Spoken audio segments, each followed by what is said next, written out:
My temperature control is S-hooks. If I want it just to simmer over a low heat, I put it directly onto the crane. If I want it to boil over high heat, I drop it down by use of these S-hooks.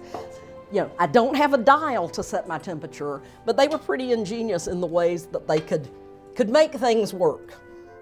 Quartering my potatoes so they'll cook quicker. You know, as a English housewife or a Spanish housewife, I've got a lot of duties during the day. I have my spinning wheel, I have my knitting, my weaving, my sewing, I have childcare that I'm doing. So I don't take a lot of time to cook things. Things in colonial Pensacola were, for the most part, throw it all in a pot and cook it. So here is my finished soup, ready for a hungry colonist to come and eat it.